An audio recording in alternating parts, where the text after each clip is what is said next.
tyrants always feed off of fear-mongering, and their best trick is fear of the unknown. If a tyrant can say, this horrible bad thing is going to happen to you unless I have lots of power, most people are going to fall for it. And the details change, the template doesn't. They'll say, you'll be starving to death and poor if you don't give me the power to build a giant welfare state. Or you'll be victimized by all these nasty people if you don't give me the power to build a giant police state. Or terrorists will be blowing you up if you don't give me the power to spy on everybody and frisk you at airports and this and that and the other thing. And then, of course, the military one of, we're going to be invaded by foreign powers if you don't give me the power to have a giant military. And people are so easy to scare, and they think, well, if there's even a possibility that that's true, then we have to do something. And by do something, the politicians always mean increase government power and decrease individual freedom. That's always the proposed solution. And a perfect example of this template, and the thing is, people never even think out, well, what is the actual threat of that? You know, is this thing that he's trying to scare us with, is that at all real? Does it match reality? Does it match my own experience? I mean, the overall thing of the main complaint of anarchy is if we didn't have a ruling class, we would all be violent animals killing and eating each other. Why does anybody think that? I mean, do they think that about themselves? That, hey, if there weren't politicians telling me what to do, I'd just be a complete freaking maniac. I have yet to meet anybody who thinks that, but they've been duped into thinking the rest of the world would be complete freaking maniacs if there weren't politicians taking their money and bossing them around. So, but the example of this template that I want to talk about today, you can see it in the bumper stickers that say, if you love your freedoms, thank a veteran. My question is, why? Why should I thank a veteran if I love freedom? Now, for anybody who's going to wet their pants that I would even ask such a question, if there's a decent answer, give me the decent answer. Now, the specific thing I've been asking a whole bunch of nationalists in the comment section under Josie's video about supporting the troops is, when you say, you only have the freedom to say these things because of what the troops have done. Okay, if that is true, then tell me exactly who it is who would have come here, conquered and enslaved 100 million armed Americans, and the other 200 million that aren't, and taken away our freedom of speech, if not for what the U.S. military is doing. Who would have done that? Who are we supposed to be scared of? Who is it that would have come here and taken away our freedoms if not for the military blowing crap up in Iraq and Afghanistan and here and there and everywhere? Who are we supposed to be scared of? In this case, there isn't even a real threat to exaggerate. You have to all the way make it up. I mean, nobody in their right mind would say, well, Iraq, if we didn't go and stop them when they went into Kuwait, they would have conquered the U.S. and banned dissent. Like, nobody really thinks that who has any brain. Now, mind you, what Saddam did, what every ruling class does, is evil and unjustified, and defending against them is perfectly moral and justified. I'm not saying everybody else around the world is so nice. I mean, people think in these categories and their brain gets stuck so that they think all there is political left and political right. So if you say, I oppose what the military's doing, some people say, oh, you think everyone in the world's going to be nice? No, lots of nasty people in the world. Adding more nasty people doesn't help. And some people will say, and they even said this under Josie's video when she openly says, it's not because I'm a pacifist. I believe in the use of force to defend against aggression. Oh, you must be a pacifist if you don't like the military. So people's brains just slide into these categories, and they can't think clearly about actual concepts. But I want a specific answer. Who am I supposed to be scared of? Who would be here taking away my freedoms if not for what the U.S. troops are doing all over the place? Who do you think has the ability to forcibly subjugate and enslave 100 million Americans? I mean, the best argument I've ever heard, which is really bad, but it's the best one, is, well, if not for what the troops did in World War II, we'd all be speaking German. And that's like the cliche thing to say. And even there, I say, well, describe specifically what you think would have happened. Now, never mind the fact that there was no indication that Hitler had any hopes or dreams of conquering the U.S. It never made any indication of that. And again, what he did was totally evil. He deserved somebody blowing his damn head off. But to say that the military is why we're free, well, then explain to me what would have happened. Germany would have actually occupied the U.S. and 100 million armed Americans would say, well, darn, I guess you're our new bosses and we're just not going to defend anything. Is that really what anybody thinks? We'd all be speaking German. No, we wouldn't. And that is the best argument that statists have, is World War II, because here's this big group of powers in Japan and Germany and Austria and all that. The closest thing there's ever been to an actual threat. Now, during the Cold War, they pretended that the Soviet Union was just about to come take us over. That was just a joke the whole time. But now there isn't even that. Now it's, well, there's the war on terror, there's Al-Qaeda. They hate our freedoms. Like, what are they going to do about it? Some guy living in a cave in Afghanistan is going to sneak over here and somehow subjugate 300 million Americans. Just by some magic trick. But luckily, we have the U.S. troops protecting our freedoms by going after that guy in a cave. They're not protecting our freedoms. There is one threat in the world to the freedom of the American people. It is the United States government. It is the only gang that has any intention or any ability of violating the individual rights of the American people. And the only reason it has that ability is because the people hallucinate legitimacy to it. They imagine it to be authority and government. They imagine an obligation to pay tribute to it in the form of taxes and bow to its so-called laws. It's the only gang that can do it because it's the only one that has duped the American people into feeling an obligation to obey. Nobody else could do it. There are about 100 million gun owners in this country. Among them, they own about 300 million guns. So if we were actually invaded, they could lend one to each of their unarmed friends, and then we'd have 300 million armed Americans. There is no force on earth that could do anything to subjugate us except the gang that is able to dupe most of the American people into feeling an obligation to obey it and pay tribute to it, which is the U.S. government. And that is the gang that the U.S. military works for. It is the gang they serve. So no, I don't thank a veteran if I like my freedoms because they haven't done anything to preserve my freedoms. Now you can say they fought against bad people, and that is totally true. And again, defensive force, whether you have a uniform or not, is perfectly justified. If somebody is attacking somebody innocent, I'm glad if somebody stops the aggressor. Trouble is, government militaries never limit themselves to being purely defensive. They are always an aggressor. And I'll get to why that is in a second. But yeah, so statists never like to answer the question, well, who exactly would be here taking away my freedom if not for what the U.S. military is doing? And they can't even say. I can't even keep track of how many times I asked that in the comment section under Josie's videos. Nobody will really say, well, there's just sort of some vague threat out there. Terrorism or something would have somehow taken away our freedoms by magic if not for the U.S. military going around blowing crap up all over the place constantly.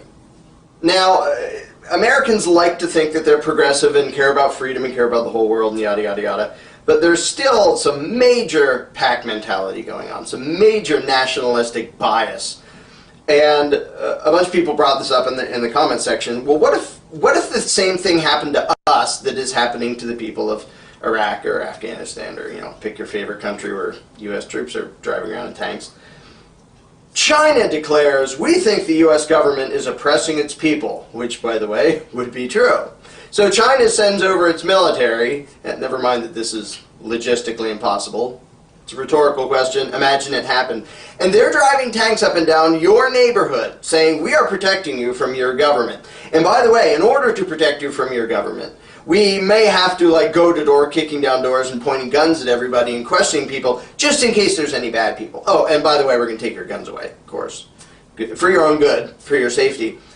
How would you respond? Would you go, oh, good, our saviors are here? Or would you say, there's a foreign invading army in our town threatening us, violating our individual rights, let's defend ourselves?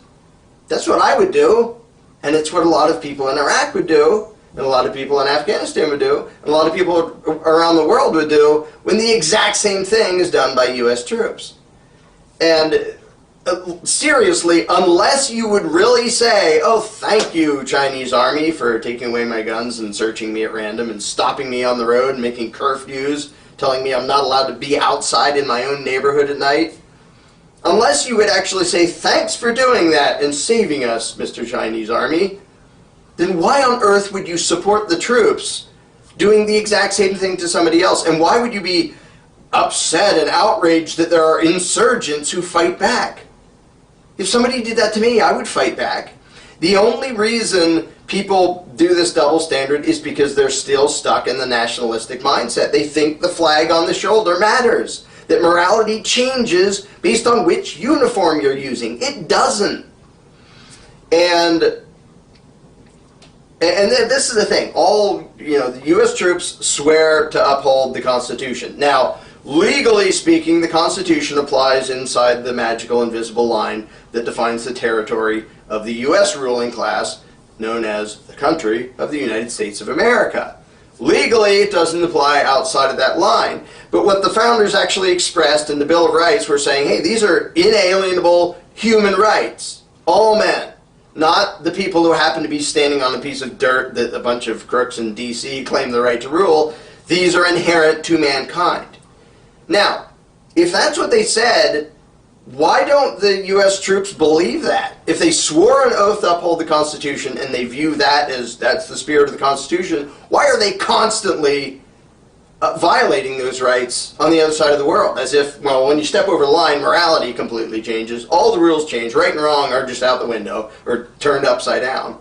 Because if you look what troops actually do, just some basic comparisons. I know lots and lots of gun owners. They all know the basics of gun safety. You don't point a gun at somebody if you don't have the justification to kill them. You treat every gun as if it's loaded, yada, yada, yada. A lot of you already know these rules. Then you watch videos of troops in, whatever country around the world. They're pointing their guns at people at random. They're not watching where they're shooting. Even when there is combat, they seem to just be paying no attention to the fact that they're in a city with 1 million people within range of their stray bullets. Imagine the same thing applied here. Well, there are these really bad people in this building, in this city, so we're just shelling it. Bullets are flying around and raining down on the rest of the city, and we're just wildly firing machine guns and rocket launchers into this building with stuff flying everywhere. And golly gee, if there's some collateral damage, if a few people walking by get killed, well, that's too bad, because the people in that building are so bad that we have to do this. Nobody would accept that. The funny thing is, well, it isn't funny, it's sad. That happened when Philadelphia firebombed itself. The MOVE incident years and years ago, where it happened and people are like, what are you doing? You're bombing yourself. Ah! So if it happened in the U.S., nobody would accept it. Nobody would say that's okay. As long as there's bad people in the building. If you're just randomly blowing stuff up and a bunch of civilians die in the process, well, that's the price we pay to get those bad people. Nobody would accept that argument. And yet, tons and tons of American nationalists accept the exact same argument when it's outside of the imaginary line called the United States of America. Over there, if you're just blowing stuff up and randomly firing a machine gun in a city with your bullets flying who knows where, well, that's it's war. These are the price we... No, morality doesn't change depending on which side of an invisible line you're on. So what the U.S. troops are doing is absolutely immoral. They're endangering a hell of a lot of people, even if some of the people they're fighting against really are bad and nasty, and some totally are. And I would never claim otherwise. Saddam was an evil bastard. I'm glad he's dead. If he's dead. I assume he's dead. And there are lots and lots of aggressors in lots of other governments. I'm not at all saying, oh, everybody else is nice. It's just the U.S. military is mean. No, anybody who commits aggression is the bad guy. Anybody who uses only defensive force is the good guy. Trouble is, government militaries never limit themselves to purely defensive force. So you see them blowing stuff up and pointing guns at people and kicking down doors. I mean, I swear to uphold the Constitution and protect it from all enemies, foreign and domestic, and then they're kicking down doors. Really? Where was your probable cause to boot down that guy's door and point a machine gun in his face and say, are you one of the bad guys? Or do you think the principle just doesn't apply outside the line? The fact that all U.S. troops swear to uphold and protect the Constitution, and the only excuse is, well, it doesn't apply outside the magic line. Legally, it doesn't. But philosophically and morally, of course it does. And the founders even said these are unalienable rights. They're inherent. They're not the result of legislation, which means they apply outside the line just as much as inside. So troops swear loyalty to this set of ideas and then constantly violate it on the other side of the world. Randomly stop people. Really? What was your probable cause to stop every car coming down the road there? And now they're starting to do that in this country too. Yeehaw. Because people are getting used to it and they're thinking, well, if this is what it takes for security. So, no, first of all, obviously the troops are not protecting freedom over there. They are violating the freedom of lots and lots of individual human beings. And the fact that they aren't American makes no freaking difference. If you randomly stop people and detain people and declare a curfew, point guns at people, kick people's doors down, no probable cause, just kind of, there might be bad guys around here, you are absolutely the enemy of freedom. I've said this before, it upsets people, I don't care, it's the truth. A hell of a lot of U.S. troops have done things that have made it so they deserved to be shot. Their intended victims had every right to shoot them. If you go into somebody's house with a machine gun in your hands and you kick down their door, they have the right to protect themselves and defend their home and kill you. And the fact that you have an American flag on your shoulder makes no stinking difference at all. So no, the U.S. military does not make us safer. It does not make us more free. In fact, the whole terrorism thing, contrary to the comic book version of what's going on, the only reason anybody has for actually being a terrorist against the U.S. is in protest of what the U.S. government is doing in our name. So anybody who hates America, first of all, that's mushy-headed pack mentality on their part, but the only reason they do that is because of what the U.S. military is doing. And they think Americans are doing that. And I think, no, stupid mercenaries are doing that. I didn't do that. Please don't blow me up. I don't like it when they do that. But people on both sides think in the pack mentality mode. But obviously, the troops aren't, they're not protecting the freedom of the people they're randomly detaining and harassing and torturing and shooting.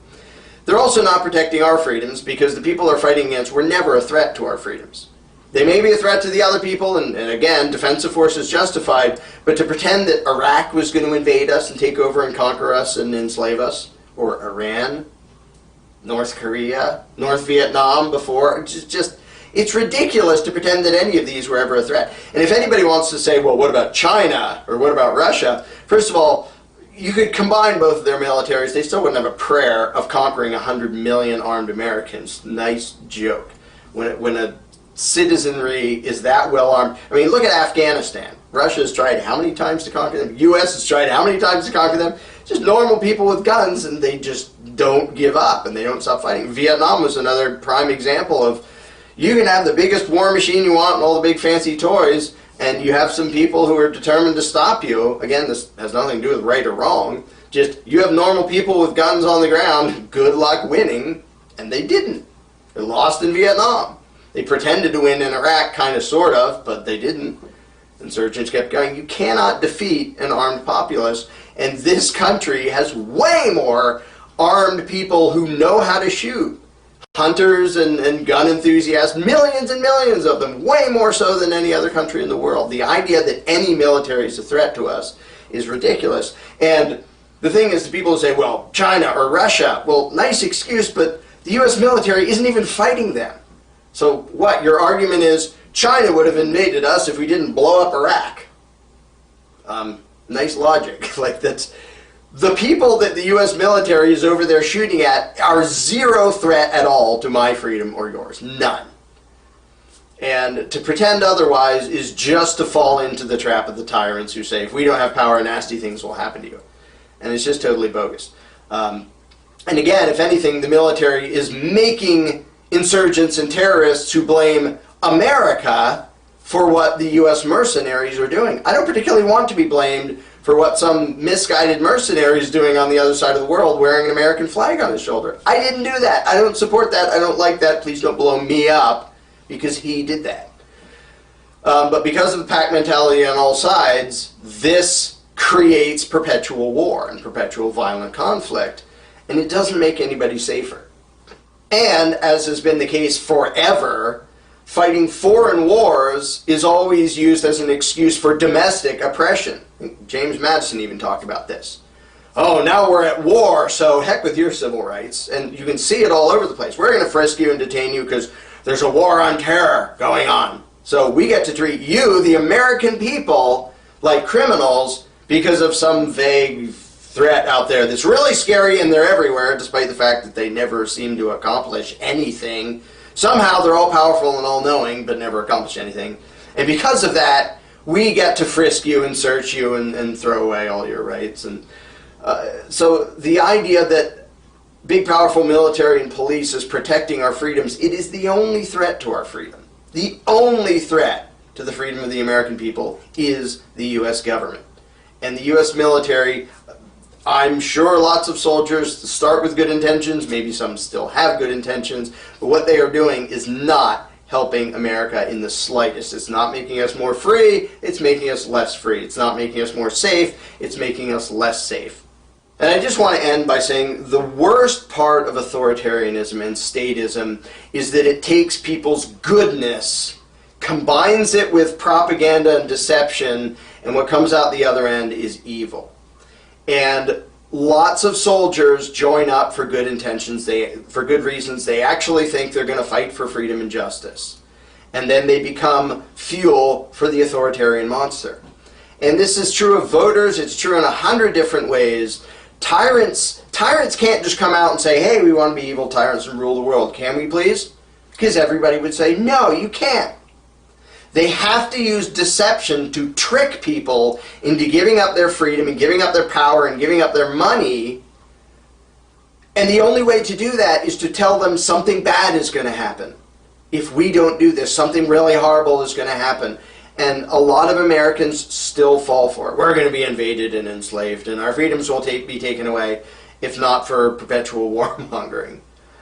And what makes it so horrible and so sad is that it's the good intentions and the bravery and the caring about truth and justice that fuels evil. Because the tyrants can take the good intentions and the bravery and yada, yada, yada, combine it with deception and propaganda, and trick people into committing evil. And the biggest lie is the belief in authority. And as much as we like to look at other groups and say, well, those were the bad guys, it's the same everywhere. It's been the same everywhere for centuries. Most of the people who fought on the side of the Nazis, most of the Germans were good people. They were duped into thinking, this is good, this is righteous, this is defending us.